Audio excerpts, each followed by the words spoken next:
mà ba sùng lắm tiếng không ba đi sai một gì đấy ạ đó xa ra vậy mà hoa gì đấy mà ru cái bản là cái bộ đã ta nó phục hợp với nhau mà im ngày rồi ấy แล้วว่าที่อวยได้ยังเดียบอ่ะเดี๋ยววันจะซาบจ้ะส่วนนักโค้งเขาจะติงตัวก็จานี่เดี๋ยวเฮ็ดทางกันเหนือกว่าให้นะ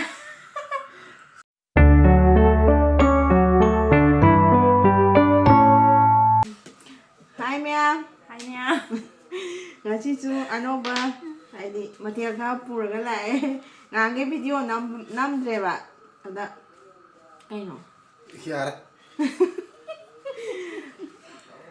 ngang cái video năm ba phát ta là năm rồi anh đúng là ngài chị đi farm đây ngà mà sai in con mà đó po đấy anh đúng là ngà mà thua nghe mình xin zoom tàu đấy cô nào mà khá xin lấy đấyดูนี่ดูนะซาบอร์กี่แบบงานนี่นะคะตับซากี่องปันนะน้องชีนั่นคนห้ามมาอ่ะ ห้ามเลยสักคนอยู่นะไม่ยังอยู่กายละว่าจะไม่จ จะอินเลยสิอินบายเดี๋ยวนะซาบายเดี๋ยวนะดูดิแม่ซาบอร์กี่ก็ จ่าพงศ์อะไรเงี้ย ซาบอร์มาปลาสุ่มน้ำเตียงหนูปะเอาละ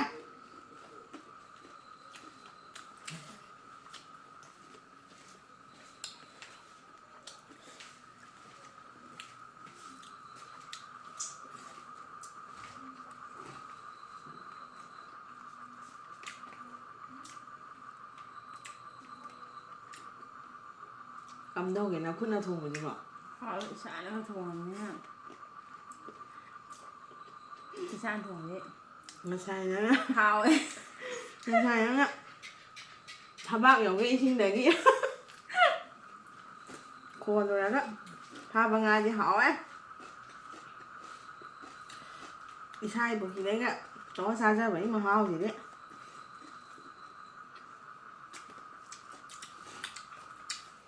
lênอยู่บนนั้นก็เห็นมันนั่นจริงอ่ะ hai con rồi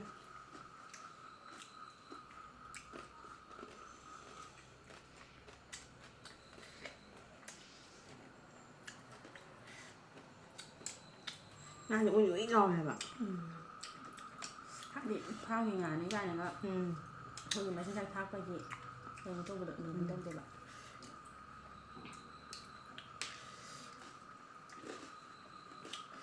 เอาแล้ว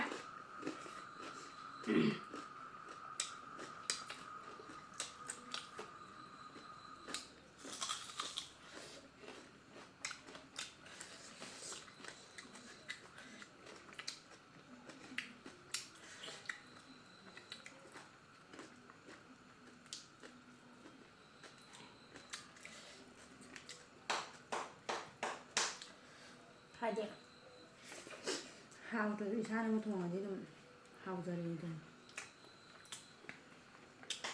ไม่ใช่ทวงบริการแต่แบบ đi xa thủng đến cái hoàng của em đây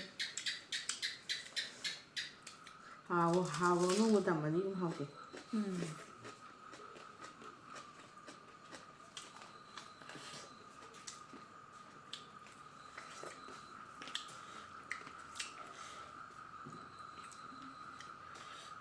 明明是女好哎，เขาพี่เขาก็มาดิ nghe là sao này thì mấy dạng là sao nhỉ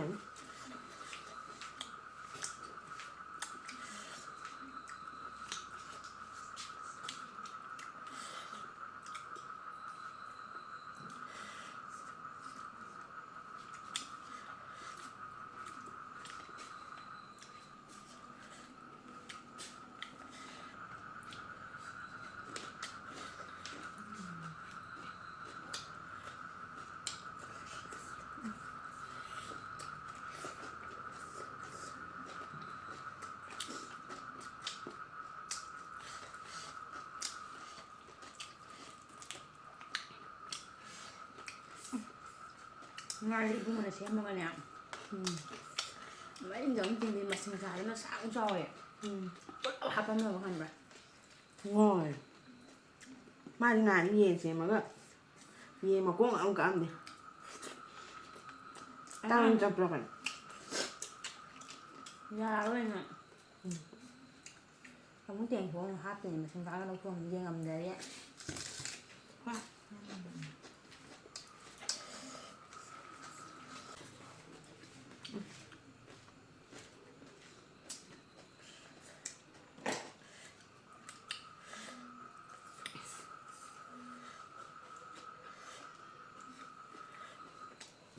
ꯊꯥꯒꯠꯄꯩ ꯋꯥ ꯅꯠꯇꯦ ꯉꯥ ꯊꯣꯡꯕꯗꯤ ꯍꯩꯔꯦꯅ ꯑꯩꯗꯗꯤ ꯌꯥꯗ꯭ꯔꯦ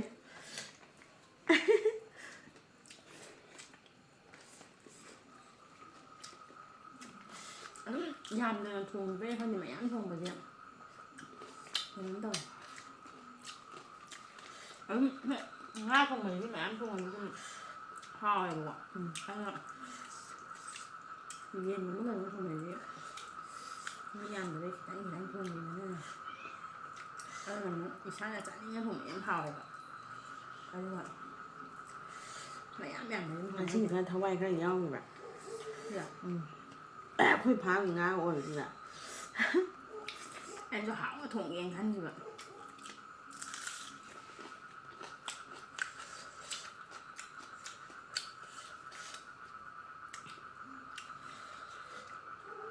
ꯉꯥꯁꯤ ꯂꯦꯝꯍꯧꯔꯅꯤ ꯃꯔꯨ ꯃꯥꯜꯂꯤꯉꯩꯗ ꯈꯪꯗꯦ ꯉꯥ ꯆꯥꯕꯁꯦ ꯑꯩꯁꯨ ꯃꯍꯨꯁꯦ ꯄꯟꯒꯟꯕꯅꯤꯅ ꯑꯩꯁꯨꯅꯦ ꯀꯤꯖꯩꯑꯕ ꯅꯨꯄꯥꯅ ꯉꯥꯁꯦ ꯁꯨꯡꯆꯥ ꯆꯥꯗꯦ ꯃꯌꯥꯡ ꯀꯩꯅꯣ ꯃꯨꯛꯕꯥꯡ ꯇꯧꯕꯩꯗꯤ ꯄꯨꯟ ꯄꯨꯟꯅꯒ ꯆꯥꯗ꯭ꯔꯣ ꯑꯗꯨꯁꯨ ꯃꯣꯏꯒꯤ ꯀꯩꯕ ꯆꯧ ꯏꯁꯇꯤꯛ ꯍꯥꯏꯕ ꯀꯩꯅꯣ ꯍꯥꯏꯕꯒ ꯊꯣꯛꯂꯛꯇꯦꯗ ꯑꯗꯨꯅ ꯑꯗꯨꯝ ꯆꯥꯈꯤ ꯉꯥ ꯃꯄꯨꯝꯗꯣ ꯃꯣꯏꯗꯤ ꯌꯥꯝ ꯆꯥꯕ ꯌꯥꯝ ꯍꯩꯌꯦ ꯑꯗꯨꯃꯥꯏꯅ ꯆꯥ ꯍꯩꯔꯗꯤ ꯂꯣꯏꯔꯦ ꯑꯩꯈꯣꯏꯗꯤ ꯑꯗꯨꯃꯥꯏꯅ ꯆꯥꯔꯗꯤ ꯃꯅꯤꯄꯨꯔꯗ ꯐꯥꯔꯁ ꯇꯥꯔꯅꯤ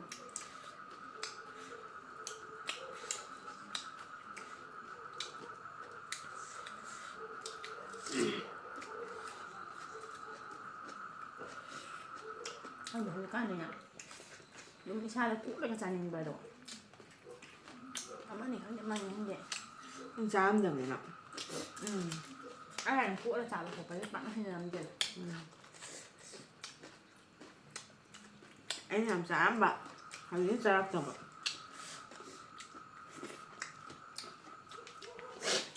ꯍꯥꯏꯗꯤ ꯇꯤꯜꯍꯧꯒꯗꯣ ꯁꯨꯃꯥꯏꯅ ꯀꯣꯠꯂ ꯆꯥꯕ ꯍꯩꯅꯔꯝꯗꯦꯕ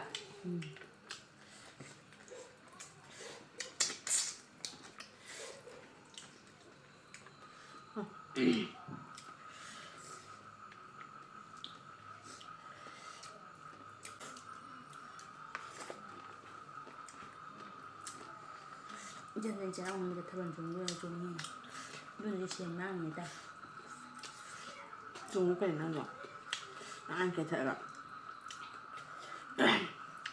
ꯑꯗꯨꯗꯤ ꯅꯨꯄꯤꯅ ꯄꯥꯏꯔꯔꯣꯏꯕ ꯅꯨꯄꯥ ꯉꯥꯛꯇ ꯄꯥꯏꯒꯅꯤ ꯀꯅꯥꯁꯨ ꯈꯨꯠ ꯂꯨꯝꯃꯦ ꯍꯥꯏꯔꯔꯣꯏ ꯁꯛ ꯐꯖꯩ ꯑꯩꯈꯣꯏꯗꯤ ꯀꯩꯗꯧꯗꯣꯏꯅꯣ ꯈꯨꯠ ꯂꯨꯝꯃꯦ ꯍꯥꯏꯌꯦ ꯑꯩ ꯑꯃꯨꯛ ꯏꯀꯥꯏꯗꯅ ꯑꯃꯨꯛ ꯊꯣꯛꯂꯛꯑꯦ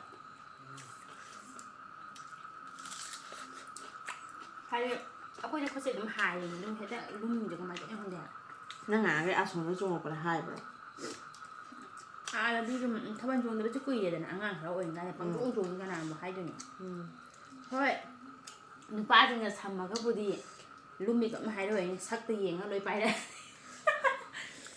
ꯑꯗꯨꯅꯤ ꯀꯩꯅꯣ ꯁꯛꯇ ꯌꯦꯡꯉ ꯄꯥꯏꯔꯛꯀꯅꯦꯕ ꯃꯣꯏꯗꯤ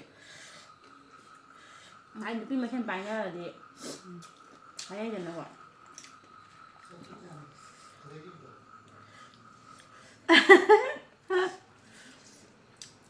ꯏꯁ ꯌꯥꯔꯦ ꯏꯕꯨꯡꯉꯣ ꯀꯣꯏꯅꯒ ꯀꯦꯔꯛꯑꯗꯤ ꯅꯣꯏ ꯁꯥꯏ ꯅꯨꯄꯤꯒ ꯂꯣꯏ ꯂꯩꯍꯧꯔꯅꯤ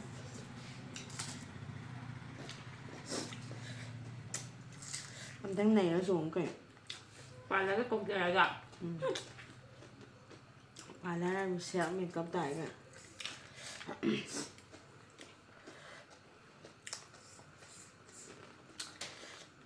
ꯑꯩꯅ ꯃꯧ ꯑꯣꯏꯔ ꯆꯣꯡꯉ ꯑꯣꯏꯔꯣꯏꯗꯧꯕ Trúng rồi rồi.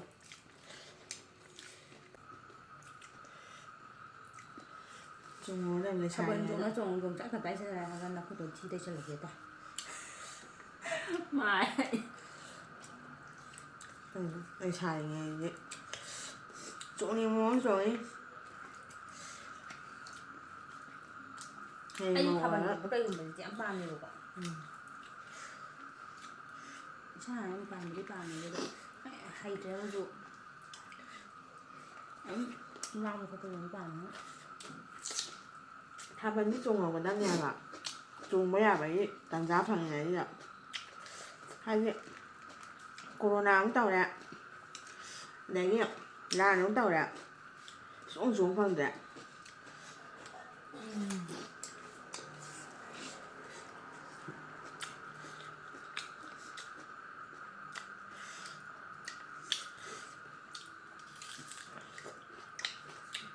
Ở đây để thằng trong được ra. Không là thế là sao đó. Mình hài nó trong những cái em yến nó chuồng gì được. À tôi đi xuống hả? Xin hắn ta đi thả vào nhé nhỉ. Anh nói chung mình đó bằng bạn. Mình mang thì anh là khác. Anh nói là con đã cuối cùng là anh chuồng gì? Màu này xài cuối lâu rồi. Một pha gì này phải dùng chuyện đó chuồng gì được.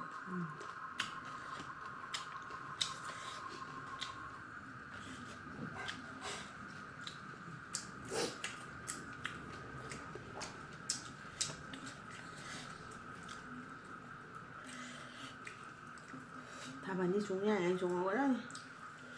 Em chuồng là màu kia hàng ngàn là chuồng nhé đây nè. Thả ra.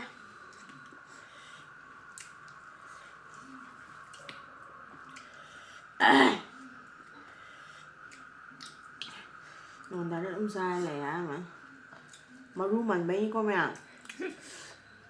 Nó chả đi ông bắn nè ạ. Một vàng tàu vào đây quá. Nó một phần nữa. Mà ru cái bắn là cái bộ đã ta nó phục hợp với nhau mà im ngày rồi ấy. Là chỉ không lau không có dài rồi đó. Rồi nè. Cái ở đây không đẹp ạ. Thế vẫn là dài và dài. Xoài nó khôn và tình thuộc vậy. Cha đi điểm hết thang cận ngược của hai ta. À đúng thang cận ngược của đủ. Thế nó đâu hẹp ạ. Biến ra rồi mình tục. À lúc nào có gì mà hai là mình gamผมมา saiอยู่ที่ในวัยอันจังแล้วไอ้พันกับปังพันดูเด็ก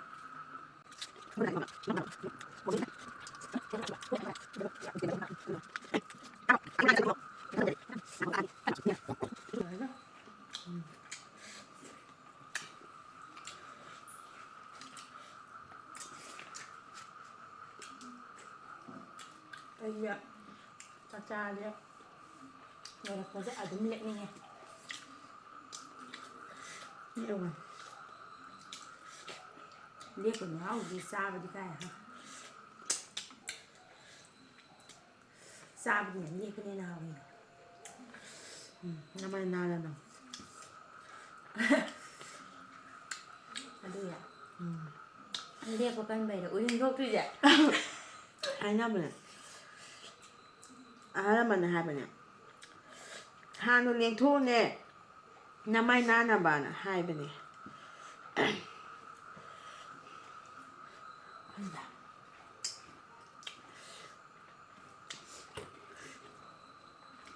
Rồi. Nãy không ra đi. Mua ra xài mà đó. Bây giờ mình phát ra. Rồi có gì? Mẹ em lôi thú cái này. Chào rồi em. Xin đi khác mà là cái đúng. Lôi nó kém nhau rồi. Nên lôi là cái mẹ em sắp tô bì ra mô. Live share tao với em mô. Mẹ làm sự gì đó nè. Rồi cho ra kìa. Và một thay luôn đâu. Con khẩn đơn nghe kìa. Kỳ biện. Kỳ biện phải là khá nghe kẹp phù ngoài rồi đó.